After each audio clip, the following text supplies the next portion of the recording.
All right, well, I think just about everybody's joined us, so we could get started. So, kia ora everyone, and welcome to our webinar on the topic of navigating the practical and emotional challenges of cancer as part of our Health Compass patient webinar series for 2025. My name is Natasha, and I'm one of the Senior Support Service Coordinators for Leukemia and Blood Cancer New Zealand. Before I introduce our wonderful speaker for today, I just wanted to let you know that if you're joining us live, you can submit questions as we go through the Q&A button at the bottom of your screen, and these will be addressed at the end of the talk. This talk will also be recorded and uploaded to our YouTube page in the weeks to come. So it's my pleasure to introduce our speaker for today, Lauren Bradley.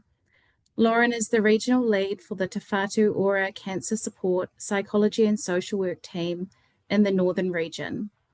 Lauren is originally from the South Island and moved to Auckland to complete her Masters in Social Work. Lauren has a background of working in community child protection before moving to oncology care in 2015 to form the Cancer Support Service. She has a passion for psychosocial care and ensuring that patients in whānau remain at the centre of care. And on that note, I'll hand over to Lauren to start our webinar for today. Thanks, Lauren. Kia ora, Natasha. Thank you. So kia ora, everybody. Thank you very much for having me speak with you today. I'm really privileged to be in this position. So I'm just going to share my slides. There we go. As Natasha introduced, I'm the regional lead for the Cancer Support, Psychology and Social Work Service in the Northern region. Our service is a service of psychologists and social workers who work with patients who are having cancer treatment. For us, it's in the Northern region, for me specifically at Auckland City Hospital. We have teams all across the country, all providing care to patients in whānau. As Natasha said, I come from the South Island, but I live up here now in Auckland with my husband and 2 children. And yeah, I'm really excited to share with you today some of the information that I know and that I'm really passionate about.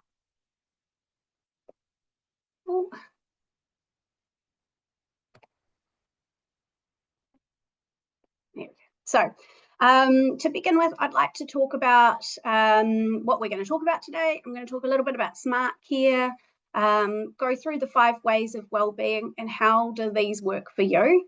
And then I'm going to touch on NTA and WINS, some of those more practical things that seem to be the biggest I guess, touch points for a lot of patients and things that they struggle with. So what is well-being? Well-being is about feeling good, but it's also about functioning well. We know feelings of happiness, contentment, enjoyment, curiosity, and engagement are characteristics of someone who has a positive experience in their life. But equally important for our well-being is that we function in the world. Experiencing positive relationships, having some control over one's life, and having a sense of purpose are all important attributes for well-being. And we know that for well-being to be sustainable, we need to try different things. We need to shake it up, keep it a bit interesting. Otherwise, these well-being sparks that we have, these ideas, these initiatives that we try and implement start to become a sense of duty. You know, you'll hear about the, oh, I should go and do that. Oh, I should make time for this. We want to try and minimize that so that what we're able to do is to really engage in the things that are meaningful for us. So I want to look at self-care. And, you know, self-care can sometimes be seen as something that's indulgent. You know, all bubble baths and lying on the couch, all that nice fluffy stuff. But actually, sometimes self-care can be really hard. Anyone who's tried meditation will know that it takes a lot of work. You can't just sit down and meditate for an hour the first time. It actually is really a difficult thing to do. Setting aside time to go for in your busy day to go for a walk is also another really good example. How many of us can say, oh, I meant to go to the gym today, or I meant to go for a walk and move my body, and I just couldn't get around to it. You know, I want to encourage us to think about self-care and reframe it to smart care. We want to be smart so that we can recognize and ensure that we're meeting the needs of well-being. It's not only essential, but it's also the smart thing to do. You know, it means we can have those enjoyable things. We can have the bubble baths. We can sit on the couch reading a book. But it also means engaging in those harder things that are beneficial for us, such as going for a walk. And I want to acknowledge that it can be really hard to know what to focus on. You know, you've got a lot on your plate already in your life. Then it can be a full-time job having cancer. And being a supporter can also involve a lot more physical and emotional energy. So I want to talk a little bit about understanding our energy supply. I want to talk about using the analogy of water bottles. So we talk about having, you know, fuel in our tanks. How much water do we have in our tanks? And we know different people will have different capacities of water at any one time.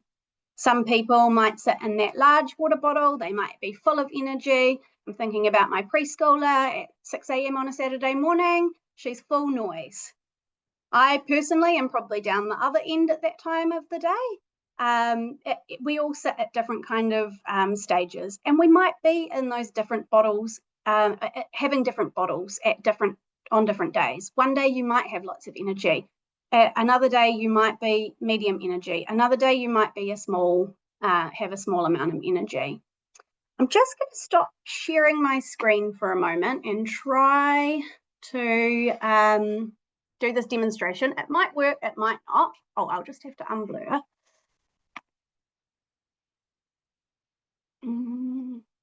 Bear with me.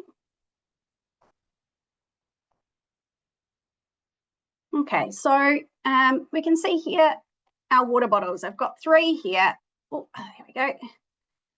And if we think about how our water is, where you sit, so you know that person with a whole lot of energy, full tank, someone who's kind of got medium, and then some people who have less. I'm suspecting that a lot of us in our lives get down to this more often than not, and that could be something that you can really resonate with at the moment. And we know that our water comes and goes. We know how much water we have. We know that taking water does, you know, doing activities in our day takes our energy. So if we think about, we wake up in the morning and we have a decent amount of energy. We then get up and have a shower, a little bit less, sort all our family out, get ready for the day, a little bit less, go to work or school or whatever else you do, takes a lot of energy. And over time, our energy levels just go down and down. So we want to think about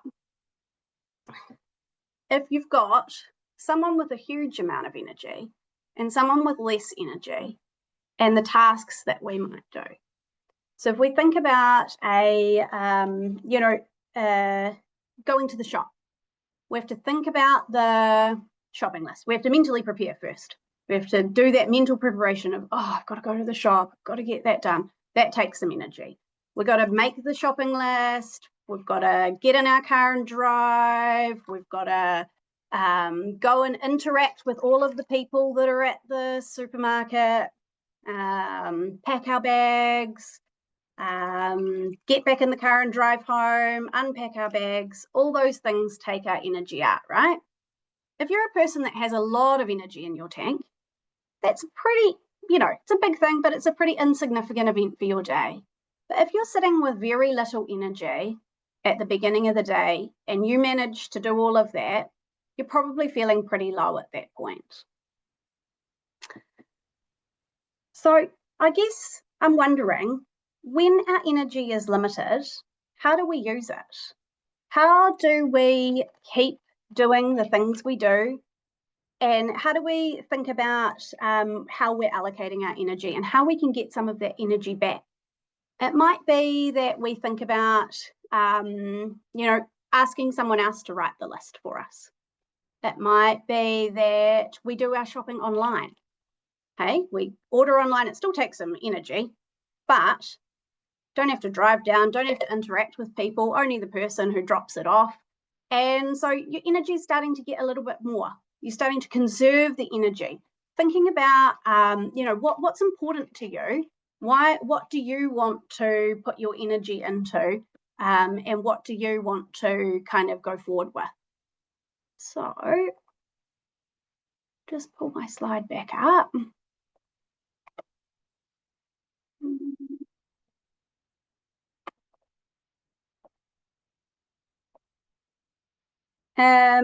So where are we going to get the most benefit out of ourselves? If the shopping takes 20% of our energy, are we better to do it online?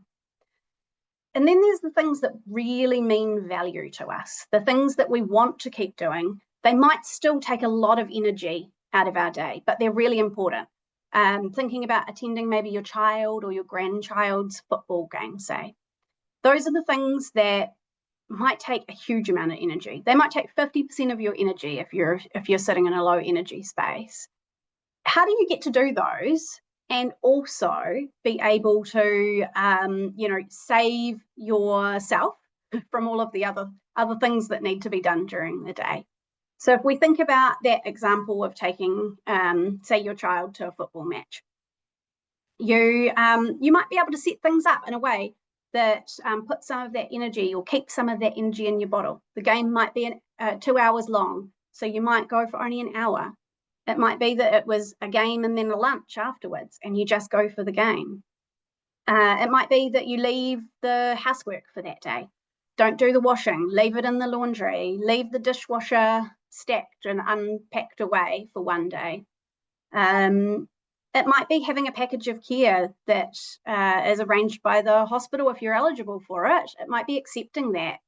It might also be accepting a frozen meal or a freshly made meal from your next door neighbour. It can be really challenging to accept help and support because we know everybody is busy.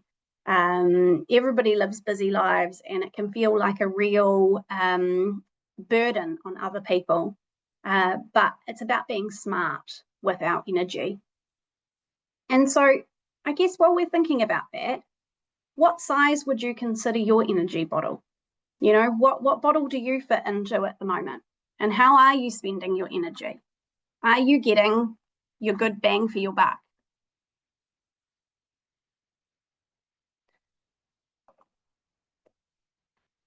So next up, I want to talk about we talked about how taking the energy out of our water bottles, depleting our tank. I want to talk about ways that we can put that water back in. We want to fill up our tanks. We want to, all these things that we do for our well-being will increase our energy, rejuvenate and revitalize us. So you might have seen this 5 ways of well-being before. It's been adopted by the Mental Health Foundation in New Zealand, but it actually came from a British think tank called the New Economics Foundation. And it actually seems to have been adopted everywhere. It's based on evidence and research that demonstrates how to maintain and sustain well-being. So I'm going to take the next little while to go through each of these 5 ways and dig deeper a little bit on them. Hopefully find some ways that you might be able to enact these ways of well-being. So we're going to start off with connection there. We know that those with increased social connections report less levels of distress. These connections can come in lots of different ways. They could be being married or partnered. They could be connections with your children, your friends, your book club, your work, your church. They can even be the hello, how you do with your dairy owner. And social connections can be explained kind of in 2 ways. They can be broad and they can be specific. You might socialize with a huge amount of people, and not all of those people you will have deep connections with, or they'll be close. And then there are some other people that will have a few select connections that they are really close connections. Neither of these two ways of connecting are better than the other. They're both helpful. Our strong connections are supportive, they're encouraging, they're meaningful, and our broader relationships, which sometimes can be viewed as superficial, are actually really important for connectedness, familiarity, and a sense of worth within our community. So I wanted to have a look at a couple of research studies that were done to kind of to look at connections a bit better, I guess. So thinking about the devastating bushfires in Australia in 2019 and 2020, over that summer, there was a loss of life and land. And so the research that was done around that event showed that the people who had social group connections before that event, when they looked at them 18 months later, that group of people were less distressed and had more resilience. So 18 months after that event, purely just having social connections made those people more resilient. The other study that I wanted to look at was the Cohen Cold studies, and I find this personally really interesting. So in the 90s, this researcher called Cohen took around 300 people, exposed them to the common cold virus, and put them into an apartment each, and then monitored them and looked what happened. So the results showed in the 90s that you were significantly more likely to develop a clinical cold if you'd been exposed to significant levels of stress in your daily life. And once more, if you'd been exposed to stress for a longer period of time, you are more likely to develop the cold. So more stress, more likely to get a cold. Longer stress, even more likely to get a cold. So that in itself is quite interesting. But then a few years later, they did the same experiment again, 300 people exposed to the flu, chucked them into the apartment, and this time they looked at more variables, including connectedness. So the results showed that the more connections someone had, the less likely they were to develop a cold. And this was not influenced by stress. So it didn't matter if you lived in high daily stress levels, you still were less likely to get a clinical cold if you had those social connections. So I guess our aim around this is that we want to strengthen and broaden our social connections. Have a think now about what connections you currently have and what you could do to build those connections. And by no means this is a push to go and join the next 10 clubs or events that come around. We want you to think small, but we want you to think purposeful. So it might be that saying hi to the checkout operator at the supermarket, those small connections. It might be, thinking about how much water you have in your tank. So if you've only got a little bit of water in your tank, it might be going and calling a friend and saying, hey, I've just got 5 minutes, but I wanted to say hello and check in and see how you're going. How much energy have you got? How much is it gonna take? And then how much does it align with your values? There is no point going and joining a book club if you have no interest in reading.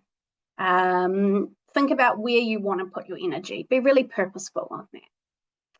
So I'm going to try something new that I've not done before. So I hope you take some grace if it doesn't go well. But I'm going to bring up a QR code. And if you've got your phones, I'd like you to take it out and scan the QR code. And it'll take you to a website called Slido. If you can't get the QR code to work, there is the website there, slido.com, and it'll ask you for a number. and that's the number. And I'll flip to my next slide, and the QR code and the number will still be there. So once you've managed to do that, I'm hoping that we'll be able to get people inputting some ways that you connect with others.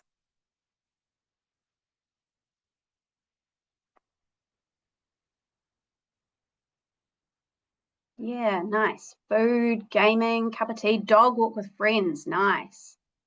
Neighbourly visits, art, that's beautiful. Work, yeah. So the more people that are putting in familiar things, similar things, the larger the words will be. Book club, cracking jokes, greeting people as passing. That is really nice, eh? Yeah, walks, getting your body moving. Nice. Nice. Reddit, games, dinners, coffee. I know that's a big one for me.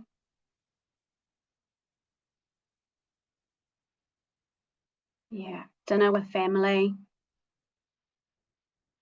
Building those social connections, lunch out. And you can see some of these things are going to take water out of your tank. Some of them are going to be quite big.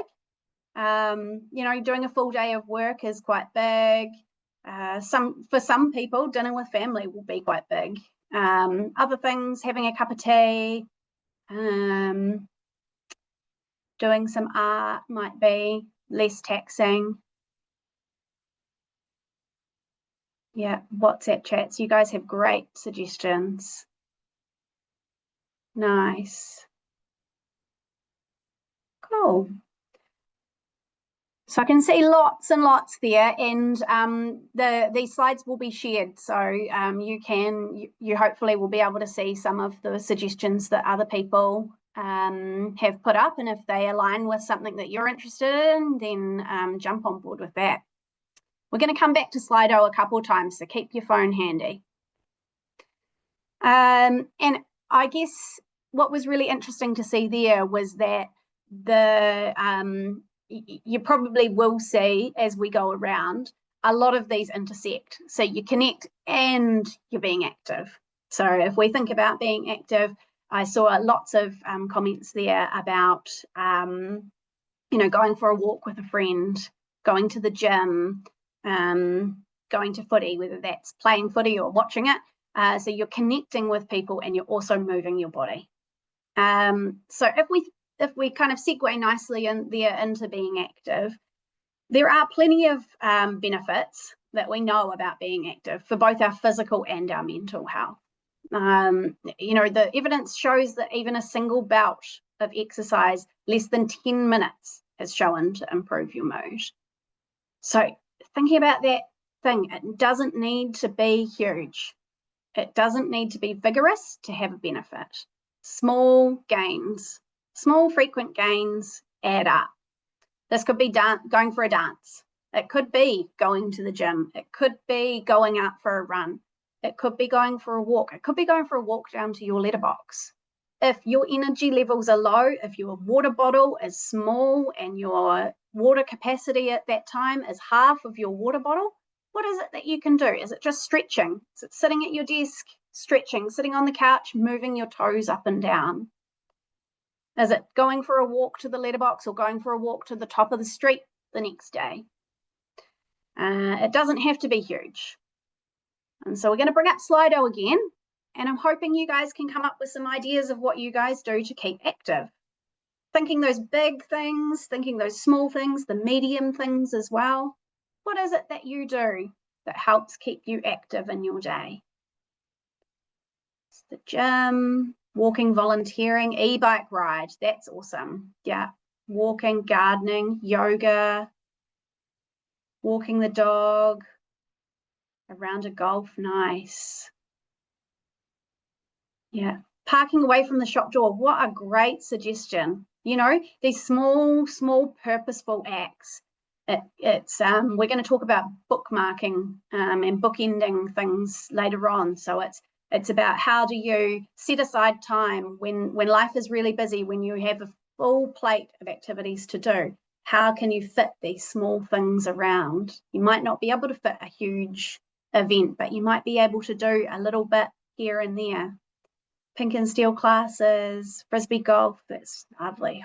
Housework, the dreaded necessities of life, eh? Yeah. Looking after nieces and nephews, that fills your cup. Nice. Yeah, blowing leaves. I feel like that might be coming back in a taking notice moment. Nice. Got your gold card, bus pass. Yep, take the bus. That's awesome. Up and down the stairs at home, parking, going to the hospital. Nice. Thanks for that, guys.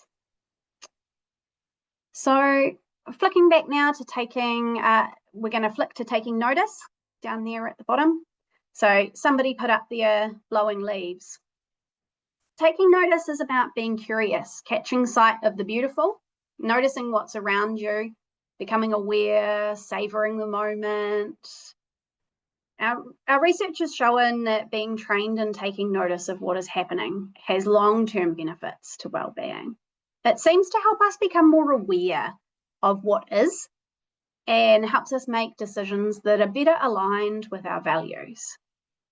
A lot of people will kind of talk about mindfulness and meditation. Those things don't necessarily always work for everybody. Some people gravitate towards that really well. Other people might not, that might not align with your values. You might find it really difficult. I personally find it very hard to form visual images in my mind when I close my eyes. And so meditation and kind of like imagery is very difficult for me. But it doesn't need to be as formal as that. It can be noticing the changes of season, observing the new spring flowers. When I said blowing leaves, I thought, oh yeah, great. You could just like sit there with your leaf blower going, the white noise churning, and just watch what happens with your leaves. Watch how notice how they go up in the air. Notice what leaves go up and flutter down versus what gets shot out the side. Taking kind of notice in what's happening. It helps us as we do this to notice the world around us, but it also helps us to notice what's going on inside of us. It helps us to be aware of what we are taking on. It helps us to be aware of what we are valuing and maybe realigning our values at some points. A really easy one that you can do is even just now is getting your palm and putting it down. If you're sitting at a desk, put it down on the desk next to you. You might want to put it on your thigh if you don't have a hard surface to put it on. And just take a moment to take a big deep breath. And as you do that, just noticing what does your hand feel like? What does it feel like on the surface? What sensations are you noticing going through your hand? Might be words popping into your mind. I've got a towel down because I didn't know if I was going to spill any of that water earlier, so my word is fluffy. It's about taking the opportunities for these things. And it might mean that you have to be creative. I can tell a lot of you have some great ideas from the past Slidos. It's about those small things, eh? How can you build this into your day? Is it that you slap a sticker on your bathroom mirror that says, take notice, and while you're brushing your teeth in the morning, you're reminded just for that 2 minutes of brushing your teeth, it's an activity that you do, that you usually are standing fairly still, that you can brush your teeth and notice, what does the toothbrush feel like? What does the toothpaste feel like in my mouth? What do my feet feel like on the ground? What's the light like today? Is it raining? Is it sunny? Is it warmer than it was yesterday? So our next one that we're going to skip to is keep learning. This is about trying something new, rediscovering an old interest, cooking something that you've never made, Could be something big, it could be something small.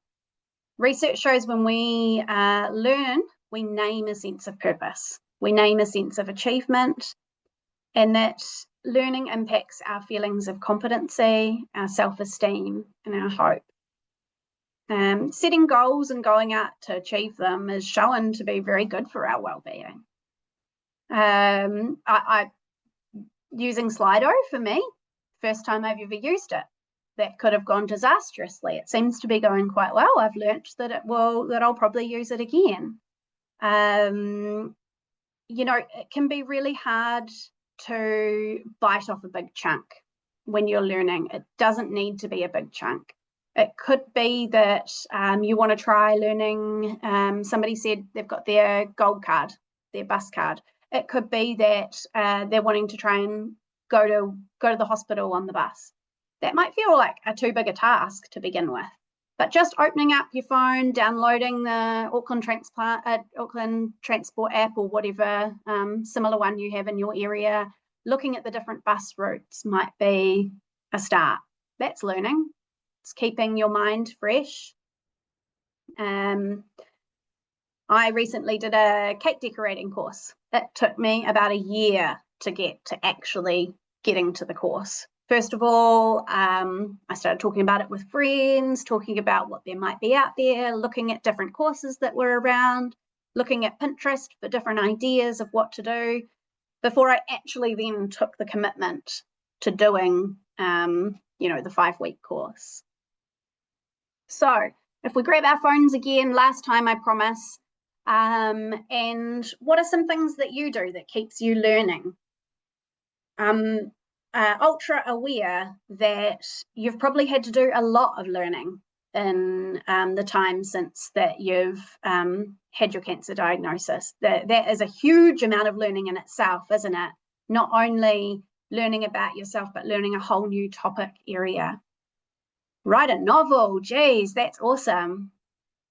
Bridge podcasts are great. Pop in the headphones, sit back if you're having a hard day, listen, or go for a walk with your headphones in, do Wordle. Yeah. Learning Arabic, nice. Jewelry classes, lots of really creative stuff here, eh? Work skills with AI, podcasts, yeah. I can tell that's a big one. Reading. Wikipedia binge. We've all been there, haven't we? Going right down the rabbit hole of a topic. Nice. YouTube. Yeah, all those things. Find yourself several hours later with a whole lot of information. Doing our memoirs. Nice.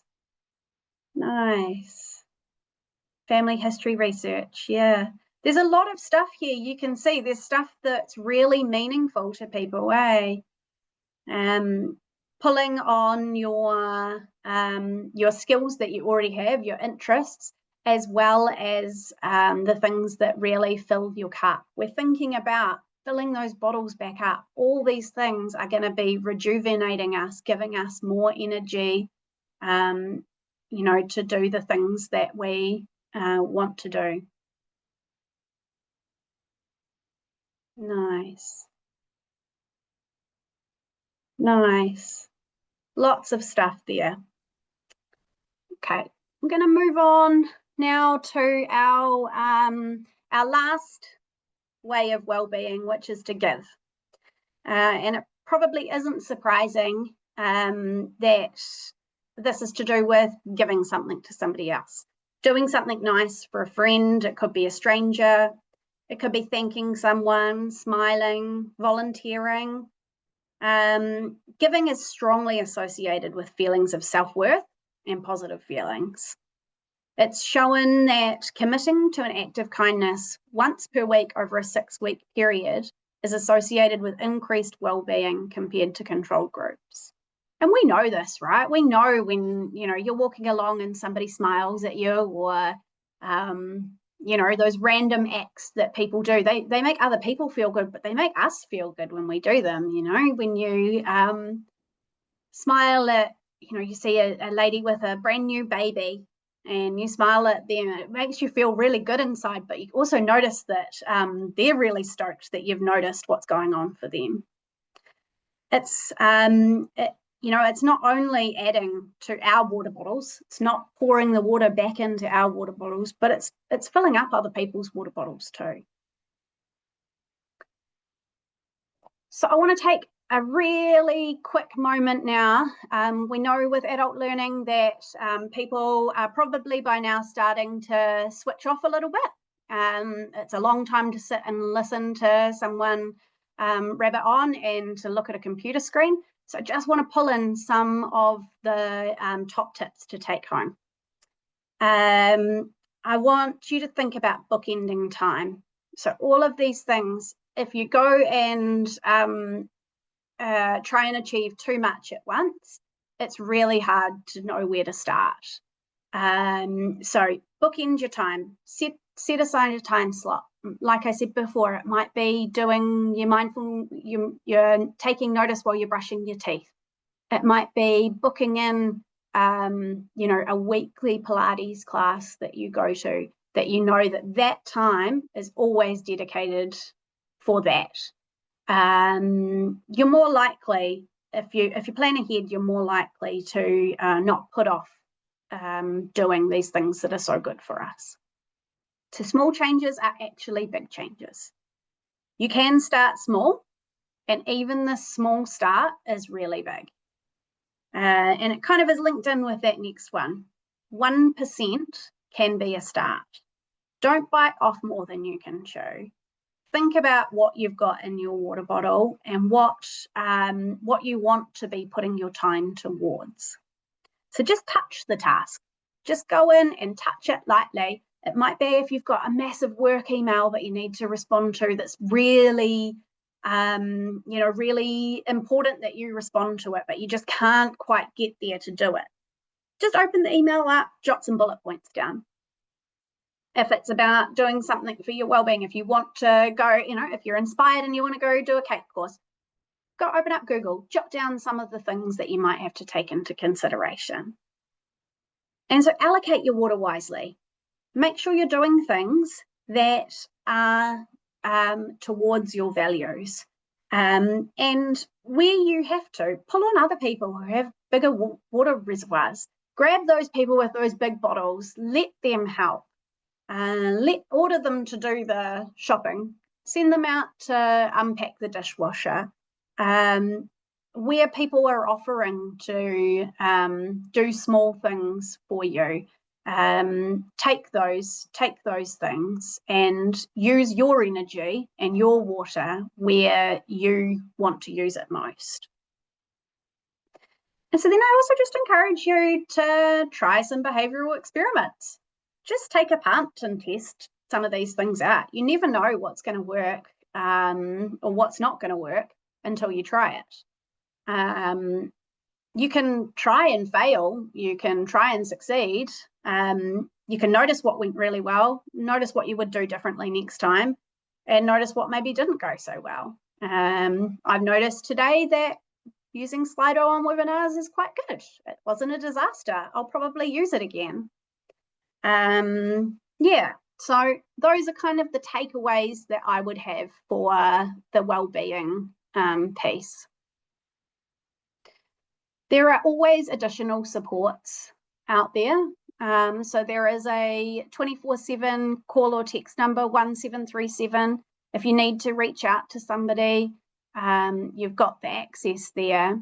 Many GPs around Aotearoa have support for emotional support, psychology counselling. So you could reach out to your GP and see what they have on offer.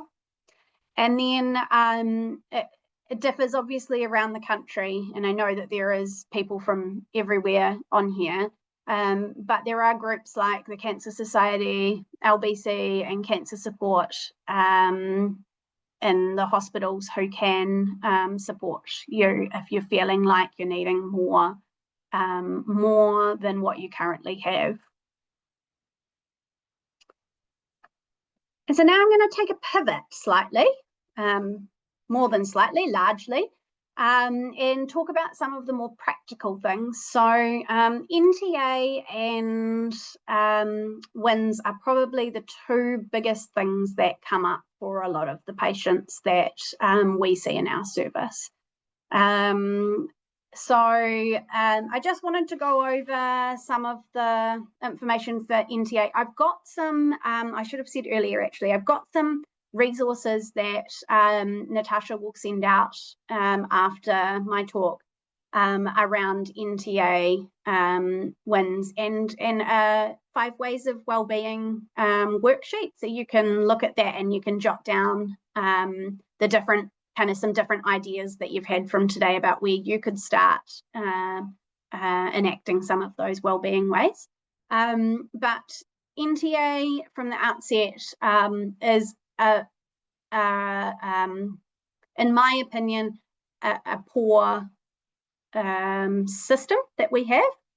It doesn't meet the needs of today. The policy was developed in 2005, and we know that since 2005, our landscape has changed a lot. We have a lot more intensification in our cities. We've got lots of different treatments that we didn't have 20 years ago that now don't necessarily require 22 appointments in 2 months. So it is not a perfect system, but it is what we have.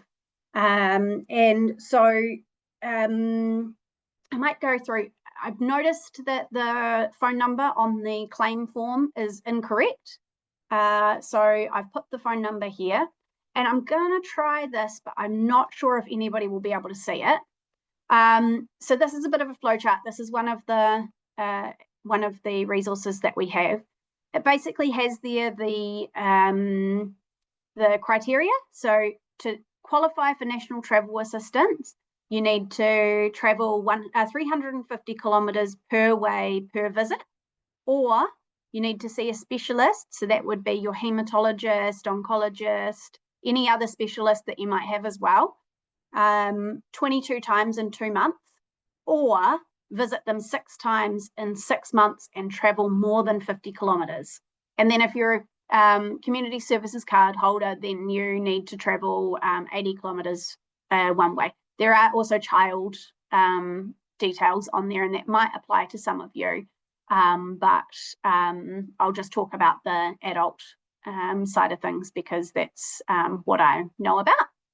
So if you don't meet that criteria, then you're going to need to explore alternate avenues for financial assistance to travel, and that would be through your disability allowance or WINS temporary additional support. If you do meet those criteria, then we want to know, are you medically safe to drive to your appointment or have a support person to drive? So if the answer is no, then there's a thing called a special circumstances application for taxi service. And you're going to need to contact your NTA coordinator, your clinical nurse specialist, or a social worker at your hospital because you need a support letter from a doctor for that. If you are okay to drive and get there on your own means, then you can claim for petrol paid out at 34 cents a kilometre. So then we want to ask again, do you need accommodation, and do you have a clinical reasoning for accommodation? And then if you live over 100 kilometres, then you talk to your NTA coordinator about reimbursement. So you can get up to $140 per night for a hotel, or if you have family or friends in the location that you're going, then you can get $35 per night for those. And if you don't live over 100 kilometres away, but you do need accommodation because of clinical reasoning, then you want to, again, talk to your CNS, social worker or NTA coordinator around special circumstances for accommodation. You may or may not be eligible. There are so many kind of caveats. As I said, it's not a perfect system. So there's so many different caveats, but the first point of call would be to talk to somebody about, do you qualify for a special circumstances application, and then working through being able to get that. And when you're applying for NTA, you can also get a support person's costs paid for as well. So this would be where, clinical decision making, you might want to have somebody there for clinical decision making or literal physical support. And so then lastly, I'm just going to touch on work and income.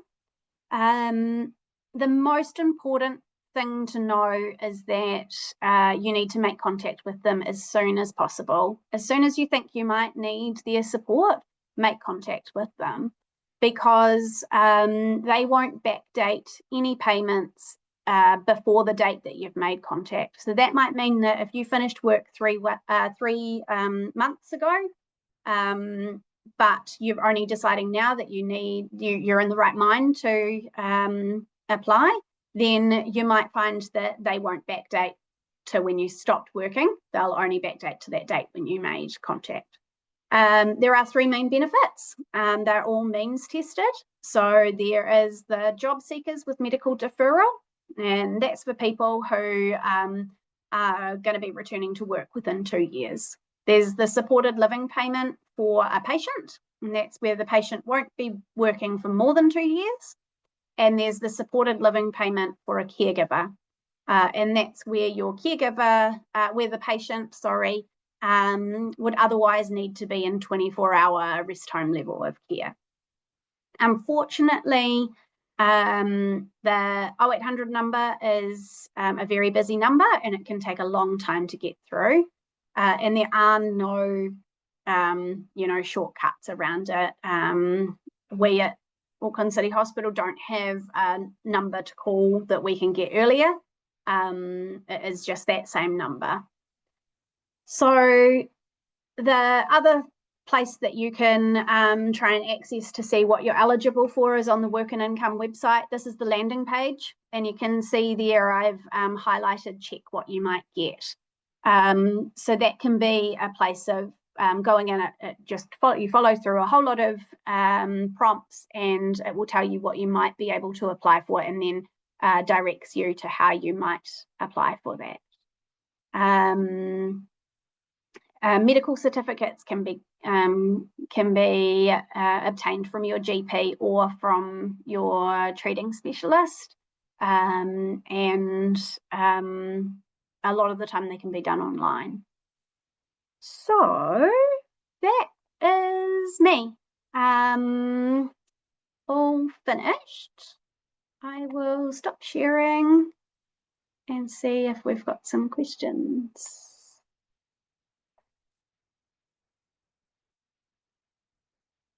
Oh, sorry, I didn't see that earlier, Judy. I've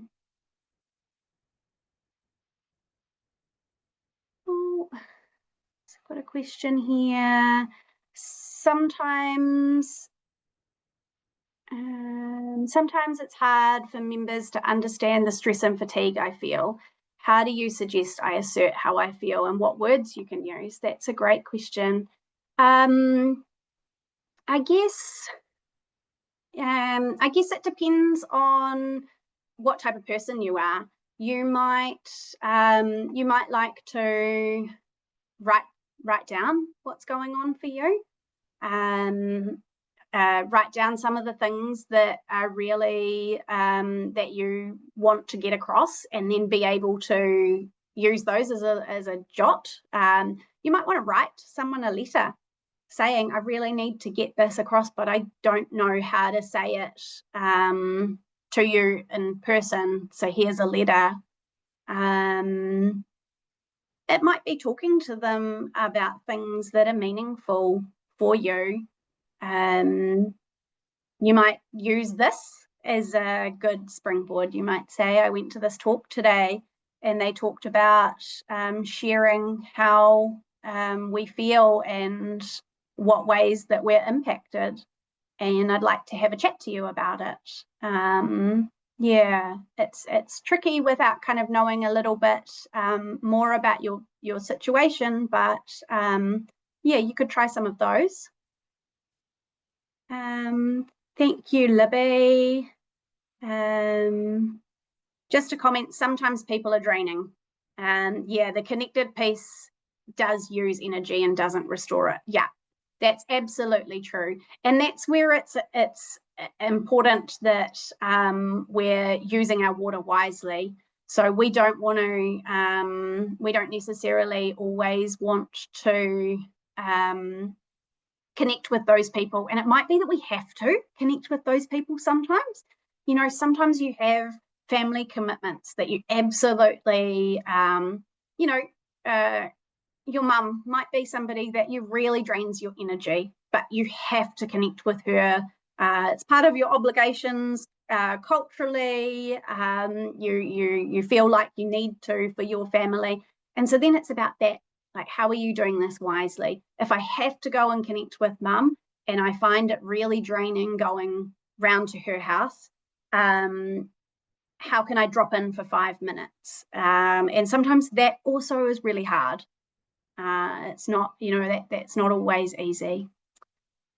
The Mental Health Foundation Wellbeing poster, so you can access that online. So if you go Mental Health Foundation 5 Ways of Wellbeing, I'm sure if you Googled that, it would come up. It's also one of the resources that I have. Liz, hopefully you got the NTA stands for National Travel Assistance. Okay, I struggle with high levels of fatigue and what I do isn't enough to fill my tank. I feel like due to my current health impacts, I can't do what I know could help me. Yeah, this is something that really resonates. And I can see Mike has also said chemotherapy sucked the life out of me and the water out of your bottle. That is, that's definitely true. There are some days when your water tank is completely empty and you can't do anything. And you know, your energy needs to just be on being able to get through the day. And there are those 1% gains of what you can do. You know, it might be that you don't shoot for the stars, you shoot for something really little. You sit on your bed, and if all you can manage is stretching your toes that day, if that's the only active thing that you can manage to do, stretch your toes. It might be that the best thing for your well-being is to do that light and fluffy stuff on that day. It might be that resting, reading on the couch, do whatever you have to do to get by in the interim. And then when you are ready, look at what are the small steps. What is the smallest thing you could do? Mark has said that recommending contacting the Cancer Society. Some days are really hard and you need to stop. People do not understand that. That's true. Yeah. There is always, you know, this is sometimes this can be pie in the sky stuff. It isn't always going to be that you're able to achieve all of this. I'd be really surprised if after this everybody could achieve one of each of those things. You're just going to have to, it's one of those things that you have to, you just have to chip away at. And that's where it is about that smart care, right? Self-care is really hard, and then being smart about it, being smart because you know it will be good for your well-being in the future, and doing small things. Judy, keeping going is hard. Too many people and connections can be overwhelming. Take time out from it, but then you feel guilty when you isolate, and then you get really, really fatigued. And Libby has said that sometimes she overdoes it and then she pays for it. That's that really boom and bust. And so I guess it's about trying to bookmark. It's and acknowledging that it's not easy. It's not click of the fingers and everything will be okay because you've attended this webinar. How can you find these small things that are going to make differences? And it might feel like at the time there is hardly anything the thing that you pick is so minuscule, but every 1% gain adds up, and over time that gain will increase and increase. And that is, you can get into that boom and bust. You can boom, feel really good, you boom, you do something really well, and then the next few days you pay for it and you're knocked out. And so we talk about pacing yourself, being able to decide what it is that you want to achieve, what it is that you value, because that's what's going to make it doable for you. And then out of that thing, how can you break off a small chunk? How can you do a little bit? And if you're feeling good, do a bit, but don't do too much. And those behavioral experiments, right? Try it out. Actually, were you okay to do that much? Could you have done a little bit more? Walk to the end of the driveway. If you feel like that was good, the following day, could you walk to the end of the street, depending on how long your street is? Yeah, so kind of moving, incrementally building up to things. Somebody's asked, can you talk about the grief, finding this draining? I feel like that could be a whole talk on its own. And I would recommend that if you are finding that is something that you are wanting to talk about, that you can reach out to, the Cancer Society or Cancer Support Team to talk about how grief is impacting you. I feel like that's probably a too big a topic to fill in the next kind of 3 minutes that we have left. And one last question there, Natasha, do we have? Yeah.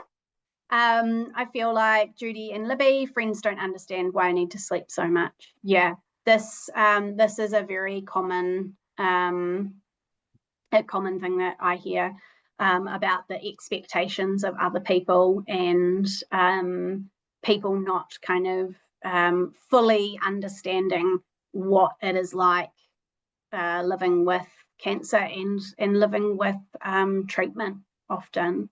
And I think, I guess you can talk to them about that, and whether or not they're fully going to get that, I'm not sure, but it's a bit of a start. Yeah. Awesome. And I can see there's just a comment here from Judy to say the Look Good Feel Better site has some great talks and gentle exercises. So thanks for that as well, Judy. And thank you. Awesome. Well, I just want to say on behalf of all of the attendees today and the team at LBC, thank you so much, Lauren, for your time and being so generous with, sharing so much information. I think we can all take a lot away from today. And for everyone who's joined us, don't worry, the session has been recorded and you'll be able to look back on this in the next couple of weeks when it's online. You'll be able to find it on YouTube. Also, just a recap or a reminder that the resources that Lauren had spoken about, those will come out with the feedback form that we'll send out in the next couple of days. So you can keep an eye out for that in your emails. And one more reminder as well, we do have our last talk for the webinar series coming up next week, same time on Thursday, that we'll be talking about CAR T-cell therapy. So if you're not signed up already, then do go ahead and sign up for that one. It'll be a good one. But on that note, thank you again, Lauren, for your time. We really appreciate it, and hope everyone has a lovely afternoon. Thank you for having me. Thanks, Lauren. Bye. Thank you, Tat.